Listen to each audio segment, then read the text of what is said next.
স্বাগত জানাচ্ছি তৃতীয় পর্যায়ে সেই সালোক সংশ্লেষ নিয়ে। সালোক সংশ্লেষ গাছ করে, গাছকে আমরা কাটি, কিন্তু গাছ যে দরকার সেটা কিন্তু আজকে আমরা ঠিক বুঝতে পারবো কেন আমরা গাছ কাটবো, কাটা উচিত না।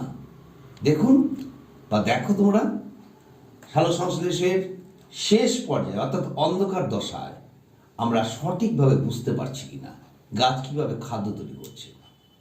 আজকে বায়ুমণ্ডলে যখন কার্বন ডাইঅক্সাইডের পরিমাণটা খুব বাড়ে, তখন কিন্তু তোমাকে যদি আমি ছেড়ে দিই, তুমি কি নিঃশ্বাস নিয়ে বাঁচতে পারবে? যদি মনে করো অক্সিজেন নেই, চারদিকে অক্সিজেন বিহীন হয়ে গেছে পৃথিবী, তখন কি তুমি বাঁচতে পারবে? নিশ্চয়ই না। কেন? কারণ আমার অক্সিজেন দরকার শ্বাসকার্যের জন্য। গাছও অক্সিজেন নেয়, তাহলে অক্সিজেন দরকার। তাহলে অক্সিজেনের বিনিময়ে আমরা কি ছাড়ি? Carbon dioxide. বায়ুমণ্ডলে আবার কার্বন ডাইঅক্সাইড বেশি হয়ে গেলে কিন্তু বায়ুমণ্ডল গরম হয়ে যাবে।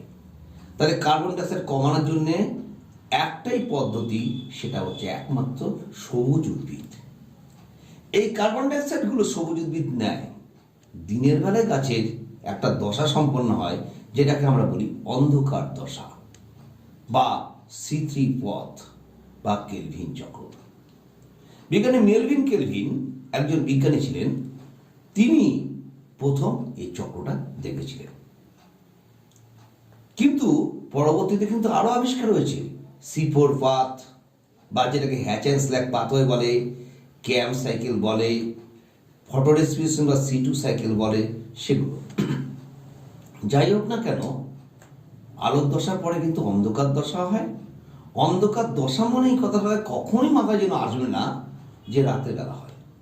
অন্ধকার দশা মানে আলোক নিরপেক্ষ দশা, অর্থাৎ এখানে কোনো আলোকের প্রয়োজন পড়ে না, কিন্তু আলোক দশার পরে অন্ধকার দশা সম্পন্ন হয়। এবং ক্লোরোপ্লাস্টের স্ট্রোমা ল্যামেলির মধ্যে, গ্রানা ল্যামেলি না। গ্রানা ল্যামেলি ব্যাপারটা চলে গেল কিন্তু আলোক দশায়। এবার ক্লোরোপ্লাস্টের স্ট্রোমা ল্যামেলি, যেখানে কোনো ক্লোরোফিল নেই, সেখানে এই অন্ধকার দশা সম্পন্ন হয়। এবার চাই অন্ধকার দশাটা কিভাবে ঘটছে। রাইবোলোজ বিসফসফেট যেটা আমরা বলছি, এই রাইবোলোজ বিসফসফেট সে প্রথমে বায়ুমণ্ডল থেকে কার্বন ডাইঅক্সাইড ধরছে। এই যে রাইবোলোজ বিসফসফেট, এটা 5 কার্বনের একটা যৌগ, আর কার্বন ডাইঅক্সাইড একটাই কার্বন আছে। তাহলে প্রথম যে যৌগটা তৈরি হচ্ছে সেটা 6 কার্বনের যৌগ, সেটার নাম ডাইফসফো অরবিটাল। তাহলে আমি যদি 6 অণু কার্বন ডাইঅক্সাইড ধরি আর 6 অণু রাইবোলোজ বিসফসফেট ধরি, তাহলে কার্বনের টোটাল সংখ্যা কত দাঁড়ালো? 36। কারণ 5 6 30 আর 6 36। তাহলে 6 অণু ডাইফসফো অরবিটাল তৈরি হলো, 6 6 36। কিন্তু ডাইফসফো অরবিটালটা একটা ক্ষণস্থায়ী যৌগ, যেটাকে পূর্ববর্তীতে ধরা যায়নি, তাই X হিসেবে চিহ্নিত করা হতো। তারপরে দেখা গেল এই ডাইফসফো অরবিটাল থেকে 3 কার্বনের ফসফোগ্লিসারিক অ্যাসিড তৈরি হয়, সেটার নাম PGA, 3 ফসফোগ্লিসারিক অ্যাসিড। সেটা 3 কার্বন, তাই 12 অণু, 3 12 36, মিলে গেল ইকুয়েশন। এবার যাই এই 3 ফসফোগ্লিসারিক অ্যাসিডটা কিভাবে আবার 1,3 ডাইফসফোগ্লিসারিক অ্যাসিড হলো। তা 3 কার্বনের জন্য যদি একটা করে ফসফেট লাগে, তাহলে 12 অণুর জন্য 12টা যে অণু 3 ফসফোগ্লিসারিক অ্যাসিড, তার জন্য 12 অণু ফসফেট লাগবে। তাই 12 অণু ATP, 12 অণু ADP হলো, ফসফেটটা নিয়ে নিল। তাহলে 1,3 ডাইফসফোগ্লিসারিক অ্যাসিড হয়ে গেল। এই 1,3 ডাইফসফোগ্লিসারিক অ্যাসিড এবার কি করলো? এবার দেখো 3 ফসফোগ্লিসালডিহাইড হলো। অ্যালডিহাইড হতে গেলে হাইড্রোজেন লাগবে। হাইড্রোজেনটা কি দেবে? ওই যে আলোক দশায় NADPH যোগে H+ তৈরি হয়েছিল, সেই 12 অণু NADPH যোগে H+, 12 অণু NADP+ হলো, সেই হাইড্রোজেনটা এঁকে দিল।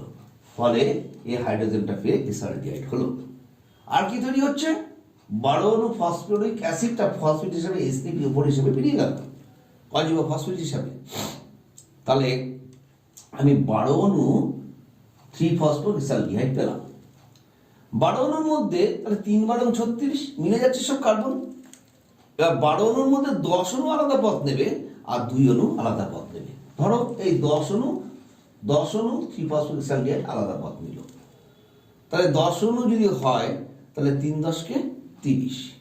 এই 30 অণুর যে যৌগটা তৈরি হবে সেটা কিন্তু এইটা বিভিন্ন অন্তর্বর্তী পথের মাধ্যমে, এখানে আরো সব চলে, সেডোএপ্টোলস, এরিথ্রোস এরা যুক্ত হয়ে করে, তাই আমি সেখানে বিভিন্ন অন্তর্বর্তী যৌগের মাধ্যম দিয়ে রিবিউলাস মনোফসফেটে চলে আসলাম। রিবিউলাস মনোফসফেটটা কয় কার্বনের যৌগ? 5 কার্বনের যৌগ। তাহলে 5 কার্বনের যদি যৌগ হয় তাহলে 6 × 9 = 5 × 6 = 30। তাহলে তোমার কার্বন সংখ্যা মিলে যাচ্ছে।